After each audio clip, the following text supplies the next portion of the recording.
हमारे एनेस्थीसिया में crisis resource management हम कहते हैं, जिसमें कि अगर कोई गलती होती है तो उसकी एनालिसिस उसी तरह होती है जैसे एविएशन इंडस्ट्री में होती है। कहते हैं किसी को आईवी लाइन लगाने की भी दिक्कत आ रही थी, नहीं लग रही थी। इतने में एक बंदा अंदर एंट्री मारता है, वो गले में एक छोटी सी नस पकड़ के उसमें एक नली डालता है जिसको सेंट्रल लाइन कहते हैं, उससे दवा देता है, मुंह से नली डालता है, पेशेंट को वेंटिलेटर पे लगाता है। जो पेशेंट इतना फाइट कर रहा था, सब कुछ कर रहा था, दर्द में करा रहा था, उसको सेटल करता है और उसके बाद चुपचाप वहां से निकल जाता है। तो मैंने पूछा कि भाई ये कौन है? तो जो हमारे चीफ सर्जन थे उन्होंने बोला, he is the man who when comes death also fear. आज तक ऐसी कोई सर्जरी या ऐसा कोई प्रोसीजर जो आप नहीं कर पाए हों और आपके मन में हो कि मैंने ये करना है अभी? एक जो मैं सच में करना चाहता हूँ, एक न्यूरो सर्जरी में एक चीज़ होती है जिसको बोलते हैं ट्रांजिएंट कार्डियक अरेस्ट। ठीक है। उसमें करते क्या है कि आप ब्रेन पे सर्जरी कर रहे होते हो और आपको हार्ट बंद करना होता है, और उसके बाद एक सर्टेन टाइम पीरियड की लिमिट होती है, उसके बाद उसको फिर से स्टार्ट करना होता है, जिससे कि ब्रेन में जो वेसल में प्रॉब्लम है उसको वो हैंडल कर सके। किस पेशेंट को क्या एनेस्थीसिया देना है जी, ये डिपेंड करता है कि सर्जरी क्या होनी है, पेशेंट की कंडीशन क्या है, पेशेंट के शरीर के ऑर्गन्स कैसे काम कर रहे हैं, और दूसरा हम जिस सेटअप में एनेस्थीसिया दे रहे हैं, एक बड़े हॉस्पिटल में एनेस्थीसिया दे रहे हैं या एक छोटे हॉस्पिटल में एनेस्थीसिया दे रहे हैं, या हम किसी ऐसी जगह एनेस्थीसिया दे रहे हैं जहां पर हमारे पास उतने गैजेट्स नहीं हैं, उसके ऊपर डिपेंड करता है। हमारी एनेस्थीसिया की दवाइयाँ, मेडिसिन्स इतनी अच्छी आ गई हैं कि हम 15 मिनट, 5 मिनट, 2 मिनट की सर्जरी से लेके 2 दिन की सर्जरी तक करा सकते हैं। मेरी हाथ जोड़ के पंजाब के लोगों से विनती है कि अपने बच्चों को बचाओ, नशे से बचाओ, अवॉइड करो। और ये एक बड़ी मिथ है कि हम शराब अलाउ कर देते हैं और ड्रग्स को ना कर देते हैं। नहीं, जो चीज ले रहे हो वो अपने रिस्क पे ले रहे हो, अपने शरीर को और अपने दिमाग को खराब कर रहे हो।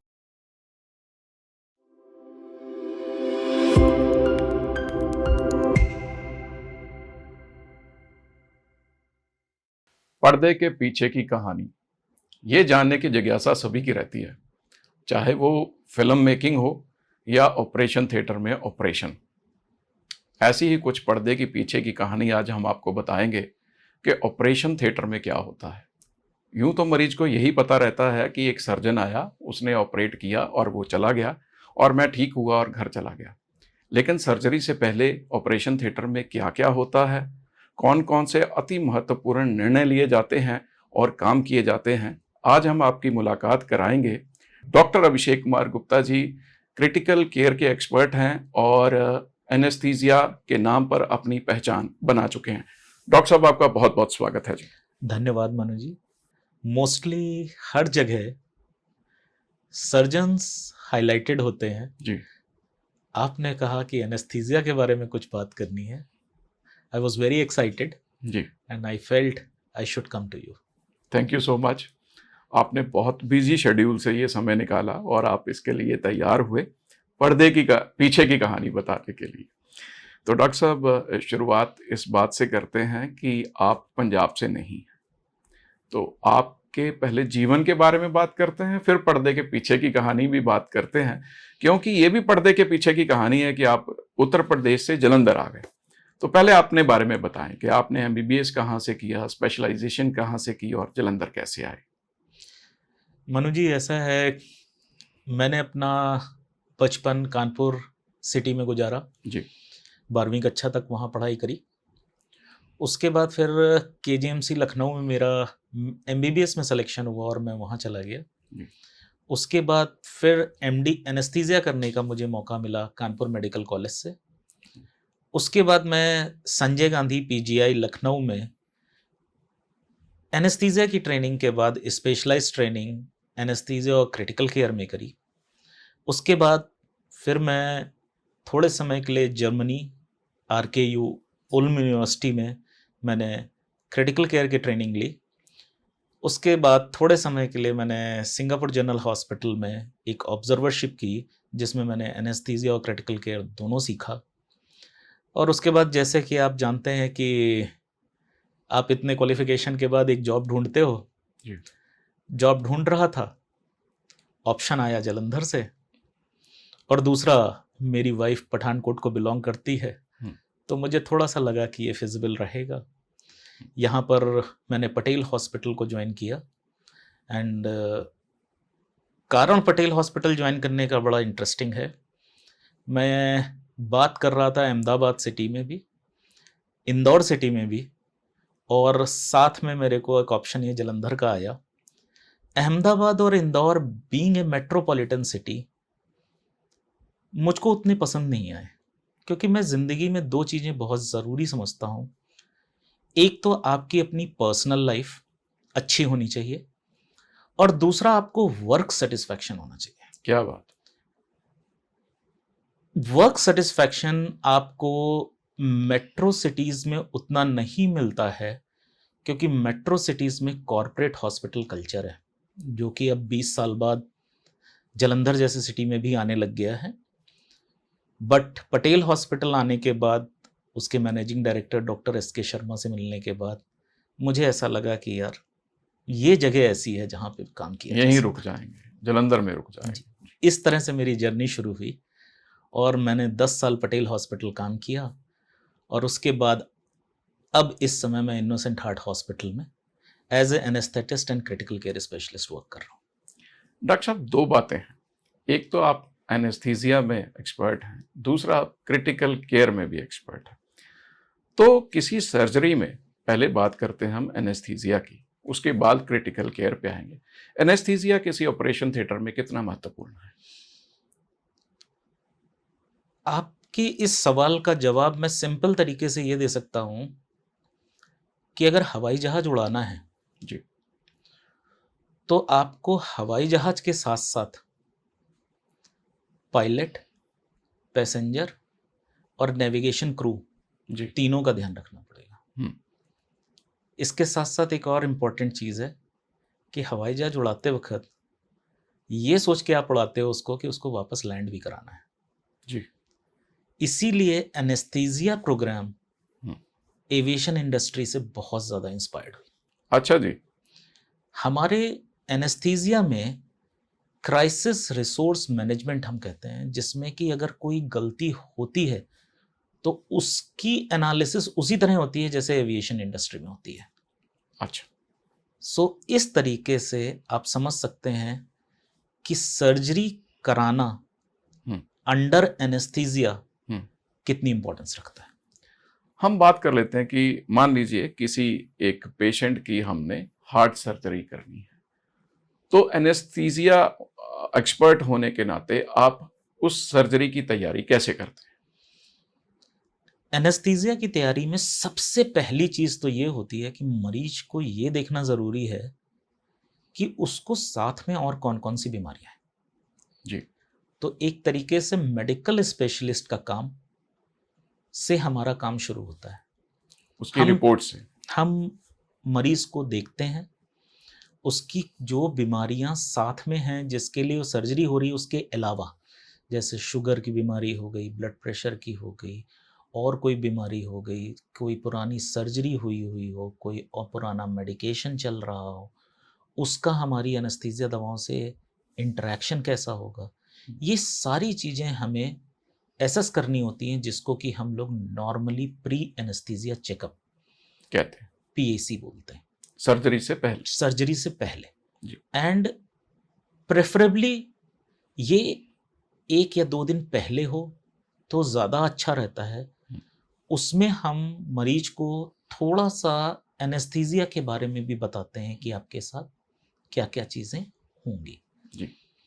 ये प्रिपरेशन मेरे हिसाब से सबसे इम्पोर्टेंट है, and most of the places में अनफॉर्चुनेटली ये सबसे ज़्यादा लैकिंग है। इतना समय नहीं मिल पाता एनेस्थीसिया को। समय के साथ साथ इम्पोर्टेंस ये भी है कि anaesthesia department is always busy, अच्छा, but in innocent heart hospital और wherever I work, I always feel hmm, कि ये चीज़ ज़रूर करूँ, ये हमेशा इंपॉर्टेंस मिलनी चाहिए मिलनी इसको, चाहिए। कि जो एनेस्थीसिया एक्सपर्ट है उसको प्रॉपर टाइम मिलना चाहिए कि वो पेशेंट के बारे में जानकारी जुटा सके। चलिए, जानकारी जुटा ली, उसके बाद आप लेमैन्स लैंग्वेज में बात करें तो सर्जरी के लिए पेशेंट को बेहोश करना पड़ता है। अब वो निर्धारण कैसे होता है कि इस पेशेंट को ये दवा देनी है और इसको 5 घंटे के लिए बेहोश रखना, ये तो बहुत बड़ी कैलकुलेशन है। आज की डेट में अगर हम देखें, आप मुझसे ये बात आज से 20-25 साल पहले पूछते तो शायद मैं आपको कहता कि थोड़ा सा मुश्किल है, बट आज की डेट में मॉडर्न एनेस्थीसिया प्रैक्टिस, जितनी भी एनेस्थीसिया की दवाएं, जितनी भी एनेस्थीसिया की मॉनिटरिंग सिस्टम है, और जो हमारे पास गैजेट्स मशीन्स हैं एनेस्थीसिया देने के लिए, वो इतनी सेफ हैं कि अगर मैं ये कहूँ कि पिछले 20 साल के कैरियर में एनेस्थीसिया से मेरे किसी मरीज की डेथ हुई है तो ये गलत है। भगवान ना करे ऐसा। उसका सिंपल सा रीज़न एक है कि एनेस्थीसिया की दवाएं बहुत सेफ हो गई हैं जी, एनेस्थीसिया देने के बाद पेशेंट की कंडीशन, शारीरिक कंडीशन, उसकी बॉडी का स्टेटस, उसके ऑर्गन्स का फंक्शन, सब चीज़ असेस करने के लिए हमारे पास मॉनिटर्स हैं जी, उसके बाद हमारे ब्लड बैंक्स और ये सब इतने डेवलप हो गए हैं कि अगर किसी का सर्जरी की वजह से ब्लड लॉस भी होता है जी, तो विद इन मिनट्स हम ब्लड प्रोडक्ट्स अरेंज कर लेते हैं। सो अगर देखा जाए तो सर्जिकल सेफ्टी, एनेस्थीसिया सेफ्टी पे इतना काम हो चुका है कि आज की डेट में हमें दिक्कत नहीं आती है। अब आपने एक सवाल और पूछा कि हम डिसाइड ये कैसे करते हैं कि किस पेशेंट को क्या एनेस्थीसिया देना है। जी, ये डिपेंड करता है कि सर्जरी क्या होनी है, पेशेंट की कंडीशन क्या है, पेशेंट के शरीर के ऑर्गन्स कैसे काम कर रहे हैं, और दूसरा हम जिस सेटअप में एनेस्थीसिया दे रहे हैं, एक बड़े हॉस्पिटल में एनेस्थीसिया दे रहे हैं या एक छोटे हॉस्पिटल में एनेस्थीसिया दे रहे हैं, या हम किसी ऐसी जगह एनेस्थीसिया दे रहे हैं जहां पर हमारे पास उतने गैजेट्स नहीं हैं, उसके ऊपर डिपेंड करता है। अब सपोज कर लीजिए मुझे एक सीटी स्कैन या एमआरआई कराना है और मेरे पास एक छोटा बच्चा है और उसको एनेस्थीसिया देना है, क्यों? क्योंकि वो नहीं तो एमआरआई में हिलता रहेगा, तो उसको हमने सुलाना है। अब एमआरआई की एक लिमिटेशन है कि वहां पे कोई भी इक्विपमेंट नहीं काम करता है, कोई भी मॉनिटर हम नहीं रख सकते, वो एमआरआई मशीन उसे खींच लेगी, अपने मैग्नेट होता है। अच्छा, तो हमारे को स्पेशलाइज्ड एक वो चाहिए, मॉनिटर चाहिए। वो एमआरआई के साथ आते हैं लेकिन हर जगह नहीं अवेलेबल होता है। तो अब ऐसी सिचुएशन में हमको एनेस्थीसिया देना है तो ये बिल्कुल डिफरेंट होगा उस सिचुएशन से कि हम modern anaesthesia machines, work stations, monitors के साथ ऑपरेशन थिएटर में एनेस्थीसिया दे। सो मैं एनेस्थीसिया डिसाइड करूंगा पेशेंट की कंडीशन के ऊपर, किस तरह की सर्जरी या किस तरह का प्रोसीजर होना है, और उस जगह की लिमिटेशन क्या है। एक चीज इसमें और इंपॉर्टेंट आती है, वो ये आती है कि मेरी एक्सपर्टीज कितनी। एक एनेस्थेटिस्ट की एक्सपर्टीज किसी चीज में अच्छी होती है, दूसरे एनेस्थेटिस्ट की एक्सपर्टीज किसी और चीज में अच्छी होती है। सो हो सकता है उस मरीज में 2 या 3 तरह का एनेस्थीसिया दिया जा सकता हो एक ही मरीज को। अच्छा, सो मैं चूज करूं एक तरह का एनेस्थीसिया, दूसरा चूज करे दूसरे तरह का। अब मैं आपको एक एग्जांपल देके बताता हूं। एक बहुत कॉमन ऑपरेशन है जिसको गॉल ब्लैडर सर्जरी बोलते हैं। जी जी जी, बिल्कुल, बहुत कॉमन सर्जरी है। अब उसमें अगर आप देखिए तो हम सिर्फ बॉडी का नीचे का हिस्सा सुन्न करके भी सर्जरी कराते हैं और मरीज को पूरा बेहोश करके भी कराते हैं, जिसमें कि हमने दवाएं देके उसको पूरा बेहोश करना है। उसके बाद उसके मुंह से एक नली डाल के वेंटिलेटर पे लगाना है, जिससे आर्टिफिशियल ब्रेथ्स दे सकें और सर्जरी आराम से हो सके। अब इन दोनों में डिसीजन कैसे करेंगे, ये डिपेंड करेगा इन्हीं 3-4 चीज़ों पे, कि उसके लंग्स का स्टेटस क्या है, हमारा सेटअप क्या हमें मॉडर्न जीए एनेस्थीसिया देने की फैसिलिटी देता है, और तीसरा मेरी एक्सपर्टीज क्या है। क्या right, if I am trained for giving general anaesthesia in all type of patients, I will give general anaesthesia. पर उसी जगह अगर मेरा सेटअप मुझे अलाउ नहीं करता है कि मैं जनरल एनेस्थीसिया दे के मरीज को ऑपरेशन थिएटर से सेफली निकाल लाऊं, तो मैं उसको स्पाइनल एनेस्थीसिया दूंगा। दर्शकों को हम ये बता पाने में शायद आज कामयाब हो रहे हैं कि जो ओटी में, ऑपरेशन थिएटर में, बहुत कम लोगों को पता है कि एनेस्थीसिया एक्सपर्ट भी होते हैं, और जिनको पता भी है उनको शायद ये जानकारी आज मिल रही होगी कि एनेस्थीसिया भी कई तरह का होता है और एनेस्थीसिया देने वाले एक्सपर्ट भी अलग अलग होते हैं। आपसे एक और जानकारी मिली कि मात्र ऑपरेशन थिएटर में एनेस्थीसिया काम नहीं आता है, अगर बाकी की कोई हमने एमआरआई स्कैन करनी है, किसी बच्चे की करनी है, तो वहां पे भी एनेस्थीसिया देना पड़ता है और वो बहुत मुश्किल है। डॉक्टर साहब, एक बात बताएं कि बेहोश कर देना, किसी को सुला देना बहुत आसान है, लेकिन उसको वापस सेंसेस में लेके आना तो बहुत मुश्किल है। और ड्यूरिंग सर्जरी अगर ऐसा भी होता है कि कई बार आपने किसी पार्ट को खोला और जो आप असेस कर रहे थे कि इस सर्जरी में 45 मिनट लगेंगे, हो सकता है उसमें समय ज़्यादा लग जाए, ऐसी परिस्थितियों को आप कैसे कंट्रोल करते हैं?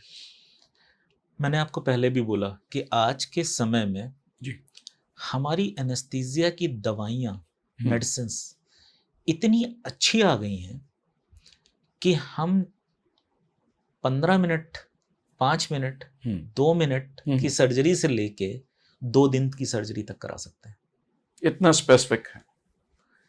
अगर मेरे को मेरा सर्जन ये बोलता है कि my surgery is over, now wake the patient up, okay, उठा दो उसे, मैं उससे कहूँगा sir give me 5-10 minutes, okay, और वो दवाएं कम करके, बंद करके मैं उठा दूँ। 5-10 मिनट में पेशेंट जो है वो सेंसेस में आ जाता है। सेंसेस में आ जाए। ये सारा जो कहना चाहिए गेम है वो दवाओं का है। इसके साथ में मनु भाई एक बात और मैं कहूँगा कि ये तो हो गया जनरल एनेस्थीसिया, जिसमें हम कंप्लीट सेंसेस से बाहर करते हैं। पर कई बार ऐसा होता है जैसे पैर की हड्डी टूटी है, हमने बैकबोन में इंजेक्शन लगाया जिसको स्पाइनल या एपिड्यूरल बोलते हैं जी। स्पाइनल एनेस्थीसिया देने के बाद टाइम फिक्स होता है कि दवा दी है, उसका अपना 1.5-2 घंटे का टाइम है, उतने में सर्जरी हो गई तो वेल एंड गुड, नहीं हुई तो हमारे पास ऑप्शन है कि हम उसको जनरल एनेस्थीसिया में कन्वर्ट कर सकते हैं। सो ये हम टेक्निक यूज करते हैं। कई बार ऐसा भी होता है कि हम एपिड्यूरल एक एनेस्थीसिया होता है जिसमें हम एक कैथेटर डाल देते हैं रीढ़ की हड्डी में, बहुत फाइन कैथेटर होता है, उसको हम रीढ़ की हड्डी में निडल के थ्रू डाल देते हैं और समय समय पे उसमें मेडिसिन दे दे के ड्यूरेशन बढ़ा लेते हैं। सो अब जैसे कभी कभार सर्जरी करते हुए टाइम बढ़ गया तो हमने उसमें दवा और दे देनी है, वो उतना टाइम हमें और मिल जाएगा। सो ये कंट्रोल ऑफ एनेस्थीसिया जो है ये मेडिसिन की वजह से आया है और ये एक नई चीज है और सेफ है, बिल्कुल सेफ है। मैंने पहले भी कहा कि आज की मेडिसिन इतनी सेफ हैं कि उसकी वजह से किसी को प्रॉब्लम नहीं। एनेस्थीसिया देने के तरीकों भी अब सरल हो गए होंगे, जैसे आपने कहा कि पहले रीढ़ की हड्डी में देना पड़ता था, अब शायद ऐसी ऑप्शंस भी हैं कि अन्य तरीकों से भी आप जो है एनेस्थीसिया मरीज को दे सकते हैं। चलिए, एनेस्थीसिया की बात हुई, आपने मरीज को सर्जरी के लिए पहले बेहोश किया, फिर आपने बताया कि आपने जगाना भी कैसे।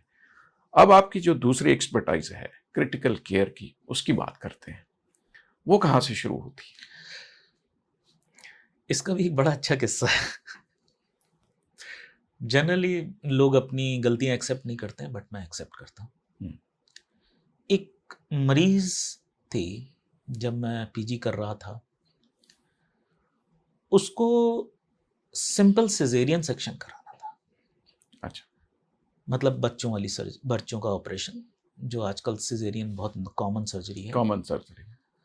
बट उस मरीज को एक प्रॉब्लम थी कि उसको फिट्स पड़ते थे साथ में। अच्छा। और एक ब्लड मेडिकल प्रेशर कंडीशन थी हाँ, उसकी। जिसको इक्लेम्शिया बोलते हैं हमारे मेडिकल टर्म में। ठीक। उस मरीज का मैंने सिजेरियन कराया। जब सब कुछ हो गया और ऑलमोस्ट सर्जरी कंप्लीट होने वाली थी, उसको सीजर्स हो गए, झटके आना शुरू हो गए, फिट्स आने फिट्स पड़ शुरू। गए। मैंने उसको जनरल एनेस्थीसिया में कन्वर्ट करके उसको मुंह से नली डाल दी, और हर बार मैं कोशिश करता था थोड़े समय बाद कि उसको नली निकाल लें। वो हर बार क्या कहते उस फिट्स कंडीशन में आ जाती थी कि उसको दोबारा से नली डालनी पड़ जाती थी, जिसको हम लोग इंटुबेशन कहते। उसके बाद मैंने ये सोचा कि ऐसी क्या चीज है जो एक हंसता खेलता मरीज अंदर आया और उसके बच्चा पैदा होने के बाद वो वापस नहीं जा पाया। क्यों? यहां से शुरुआत हुई कि कुछ ना कुछ बीमारियां ऐसी हैं जो कि मरीज के शरीर को खराब करती हैं जी। और उसमें अगर हमने एनेस्थीसिया दिया है, ऑपरेशन कराया, क्योंकि जरूरत किसी को भी पड़ जाती है, कभी भी पड़ जाती है, तो वो मरीज ऑपरेशन के बाद ठीक क्यों नहीं रहते हैं। ये जो जानने की एक वो लालसा थी मन में, उसकी वजह से मुझे क्रिटिकल केयर में इंटरेस्ट बना। अच्छा। एक और चीज है क्रिटिकल केयर में, अगर आपको देखो तो जब मैं अगर आज से 20 साल पहले की चीज देखूं तो मुझे लगता था कि यार मरीज सांस नहीं ले पा रहा है, वेंटिलेटर लगा लो। मरीज को पेशाब नहीं आ रहा है, डायलिसिस करा लो। मरीज को हार्ट के सपोर्ट की जरूरत है, उसको इंट्राएयोटिक बलून पंप डाल लो। सब कुछ हमारे पास है, तो हम इसको यूज क्यों नहीं कर पाते? ठीक है। और मरीज को सेफली हम बाहर क्यों नहीं निकाल पाते? ये जिज्ञासा हमेशा जो रही, उसकी वजह से क्या कहते मैं क्रिटिकल केयर में चला गया। तो इसके लिए आपने कोई मतलब स्पेशलाइजेशन करी क्रिटिकल केयर में? मैंने संजय गांधी पीजीआई से स्पेशलाइज कोर्स किया क्रिटिकल केयर में, लखनऊ से। ठीक है। उसके बाद जर्मनी में ट्रेनिंग करी। ठीक है। सिंगापुर जनरल हॉस्पिटल में ट्रेनिंग करी। अच्छा। और 10 साल पटेल हॉस्पिटल में मैंने इंटेंसिव केयर यूनिट रन करी। अच्छा। एंड हम कहते हैं कि हम प्रैक्टिस करते हैं। ठीक है। All doctors do practice. Yeah right. Why we call it practice? Because हम हर मरीज से कुछ नया सीखते हैं। Every patient teaches you. तो इस तरह से एक्सपीरियंस के साथ मैंने क्रिटिकल केयर में आप क्या मानते हैं कि एक एनेस्थीसिया एक्सपर्ट का क्रिटिकल केयर एक्सपर्ट होना उस हॉस्पिटल के लिए या उस ऑपरेशन थिएटर के लिए या पेशेंट्स की तीव्र गति की रिकवरी के लिए बहुत लाजमी है?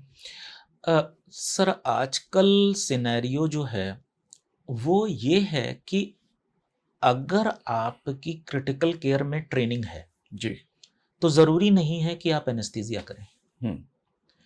आपकी एनेस्थीसिया में ट्रेनिंग है तो जरूरी नहीं है कि आप क्रिटिकल केयर करें। आउट ऑफ इंटरेस्ट मैंने करा और पिछले 20 सालों से मैं दोनों चीजें कर पा रहा हूं। It takes your time, it takes your effort, और honestly telling you it is difficult. So इसीलिए आजकल के जितने भी न्यूली ट्रेन्ड एनेस्थेटिस्ट होते हैं उसमें से बहुत कम लोग क्रिटिकल केयर करते हैं, और क्रिटिकल केयर करते हैं तो वो सिर्फ और सिर्फ आईसीयू का। ठीक है। I'm टॉकिंग अबाउट कि जिस हॉस्पिटल में एक क्रिटिकल केयर का एक्सपर्ट है, एनेस्थीसिया एक्सपर्ट होने के साथ साथ वो उनके लिए एक मेरिट जो है हम कह सकते हैं कि आपके पास मैं इसको दूसरी मरीज की हिस्ट्री भी है। मैं आपको इसको दूसरी तरह से कहूंगा मनु भाई कि अगर एक हॉस्पिटल में क्रिटिकल केयर स्पेशलिस्ट भी है और एक एनेस्थीसिया ट्रेन्ड पर्सन भी है जी, और वो दोनों टीम के साथ काम कर रहे हैं, तो वो हॉस्पिटल के लिए भी अच्छा है और उन दोनों के लिए भी अच्छा है। उन दोनों के लिए भी अच्छा। मैं अगर एनेस्थीसिया भी दे रहा हूं और उसके बाद क्रिटिकल केयर भी कर रहा हूं, तो कई बार होता है कि आप जरूरत से ज्यादा टायर्ड हो जाते हो। और जाहिर सी बात है क्योंकि आपकी सर्जरी में एनेस्थीसिया देना, जो लोगों का एक कॉमन मानना है कि बेहोशी वाले टीका लगाते हैं और बाहर बैठ जाते हैं, ऐसा नहीं होता है। जब आप सो रहे होते हो तो हमारी रिस्पॉन्सिबिलिटी ज़्यादा है। बिल्कुल। तभी एनेस्थीसिया को मैं हमेशा कहता हूँ कि we care when you sleep. So हमारा काम सर्जन से पहले शुरू होता है और सर्जन के बाद तक चलता है। तो ये एक मिथ है कि एनेस्थीसिया वाले टीका लगा के बाहर बैठ जाते, ऐसा नहीं है। ऐसा नहीं। और जब आप क्रिटिकल केयर के एक्सपर्ट भी हैं तो फिर हमारी जिम्मेदारी 2 दिन तक खिंच जाती है। 2 नहीं, ये डिपेंड करता है कि हम कब तक आईसीयू से मरीज बाहर नहीं निकाल पाते। अमूमन इतने दिन लग जाते हैं कि 1 दिन लग गया या 2 दिन, लेकिन जितनी देर भी पेशेंट जो आईसीयू में है वो आपकी रिस्पॉन्सिबिलिटी है। डॉक्टर साहब, ये बेहोश करना और फिर जगाना, सिर्फ इसी को क्यों चुना, एनेस्थीसिया को क्यों चुना? ऑनेस्टली बताऊं, मुझे नहीं पता था एमबीबीएस करने के बाद एनेस्थीसिया क्या होता है। अच्छा। क्योंकि एनेस्थीसिया की सिर्फ 15 दिन की पोस्टिंग लगती है एमबीबीएस में। अच्छा जी। आपको पता ही नहीं होता है कि ये एनेस्थीसिया होता क्या है एमबीबीएस करने के बाद। आजकल लोगों को पता इसलिए होता है क्योंकि एनेस्थीसिया स्पेशलिटी बहुत डेवलप कर गई है, अवेयरनेस भी आ गई है। वो लोग सिर्फ ऑपरेशन थिएटर में नहीं काम कर रहे हैं, वो इमरजेंसी में भी काम कर रहे हैं, वो पेन स्पेशलिस्ट की तरह भी काम कर रहे हैं, वो आईसीयूज में भी काम कर रहे हैं। और कहीं पे भी, पूरे हॉस्पिटल में कहीं पे भी क्राइसिस होती है तो एनेस्थीसिया वाले कॉल किए जाते हैं। मैं आपको एक छोटा सा एक किस्सा बताता हूँ। जब मैं इंटर्नशिप कर रहा था king George medical college Lucknow में, एक पेशेंट आया, ट्रॉमा इंजरी का पेशेंट था, और सारे सर्जन, सबको ये देख के लगा कि ये पता नहीं बचेगा कि नहीं बचेगा। इतने में एक बंदा आया, सारे लोग, उस जो स्टाफ था, डॉक्टर्स थे, सर्जरी के डॉक्टर हो गए, आपके क्या कहते हैं मेडिसिन के डॉक्टर हो गए, सारे खड़े देख रहे थे। किसी को आईवी लाइन लगाने की भी दिक्कत आ रही थी, नहीं लग रही थी। इतने में एक बंदा अंदर एंट्री मारता है, वो गले में एक छोटी सी नस पकड़ के उसमें एक नली डालता है जिसको सेंट्रल लाइन कहते हैं, उससे दवा देता है, मुंह से नली डालता है, पेशेंट को वेंटिलेटर पे लगाता है। जो पेशेंट इतना फाइट कर रहा था, सब कुछ कर रहा था, दर्द में करा रहा था, उसको सेटल करता है और उसके बाद चुपचाप वहां से निकल जाता है। तो मैंने पूछा कि भाई ये कौन है? तो जो हमारे चीफ सर्जन थे उन्होंने बोला, he is the man who when comes death also fear। इतने में देखा क्या कि उसको पेशेंट का हार्ट बंद हो गया। वही बंदा फिर आया, उसने चेस्ट पे खड़े होके थोड़ी देर कुछ दबाया, कुछ दवाएं दी, कुछ करी, और बोला डॉक्टर साहब हार्ट चालू हो गया है, आप ऑपरेशन थिएटर में ले सकते हो। I was so impressed. मैं कहा यार ये क्या चीज है। उस समय मुझे आइडिया नहीं था कि एनेस्थीसिया क्या होती है। आज मैं सब जानता हूँ, पर उस समय मुझे आइडिया नहीं था। तो ये चीज देख के मुझे थोड़ा सा फैसिनेशन हुआ कि यार ये एक ब्रांच है जो थोड़ा अलग करती है कुछ, और ये तब काम करते हैं जब सारे कहते हैं कि बस हो गई, बस हो गया। सो ये चीज ने मुझे फैसिनेट किया and I still enjoy that work. और लगातार उसमें स्पेशलाइजेशन, पहले एनेस्थीसिया का क्या, या फिर उसके बाद आप क्रिटिकल केयर में भी आ गए। डॉक्टर साहब, बातों ही बातों में 20 साल पीछे चलते हैं। जिस दिन पहला एनेस्थीसिया का प्रोसीजर किया था, याद है आज? मैं मुस्कुराया इसलिए क्योंकि सच बताऊं, आपको सीनियर सिखाते हैं। बिल्कुल बिल्कुल। और थोड़ा सा ब्राइट स्टूडेंट होने की वजह से वो मेरे साथ लिबर्टी ले लेते थे। ठीक है। छोड़ के भाग गए क्या तुम करो, कि आप करिए। सिजेरियन सेक्शन, अच्छा, बच्चा पैदा कराना था। अच्छा, पीठ में सुई लगा के स्पाइनल एनेस्थीसिया देना था। और सच बताऊं मनु भाई, लगा नहीं। अच्छा, नहीं दे पाया एनेस्थीसिया, दे ही नहीं पाए ना। अच्छा। सबने मुझे बाद में खूब डांटा, दो I was a bright student. Yes. लेकिन उसके बावजूद भी फिर मैं कमरे में आके मैंने सोचा बैठ के कि अगर मैं एक छोटी सी चीज नहीं कर पा रहा हूँ तो मैं जिंदगी भर ये काम कैसे करूंगा। तो वो सर्जरी कैसे हुई? आप नहीं सीनियर कर- होते हैं, अच्छा, आ गए फिर वो आ गए, उन्होंने फिर क्या कहते हैं मैनेज किया, करा। इसी तरह से हमारी ट्रेनिंग होती है। और उसके बाद दिन के बाद से आज का दिन है, मैं कभी भी ये नहीं सोचता हूँ कि ये नहीं हो पाएगा। आई नो इस तरह से या उस तरह से करूंगा जरूर।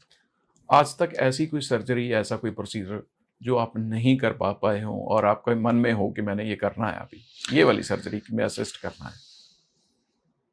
बहुत सारी हैं, लेकिन एक जो मैं सच में करना चाहता हूँ, एक न्यूरो सर्जरी में एक चीज़ होती है जिसको बोलते हैं ट्रांजिएंट कार्डियक अरेस्ट, TCA।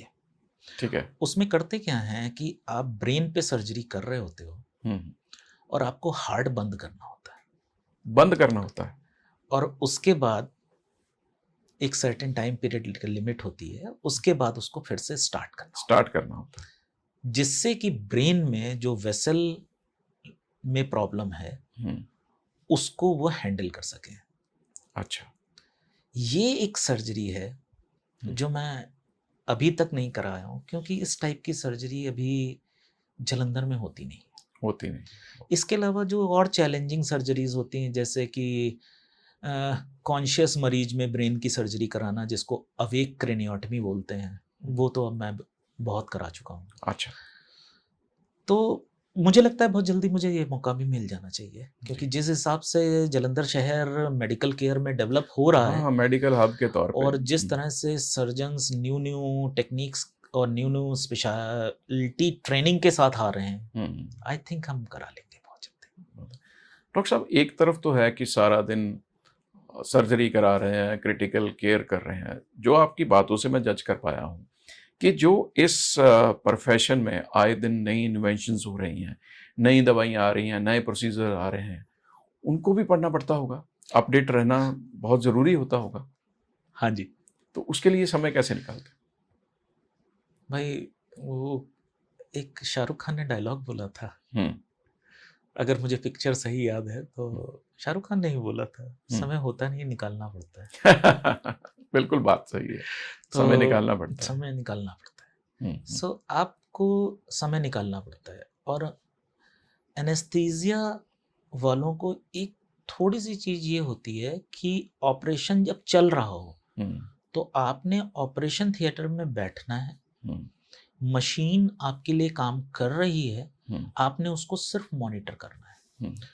और with the development of internet communications, Google search, these things now available on your mobile.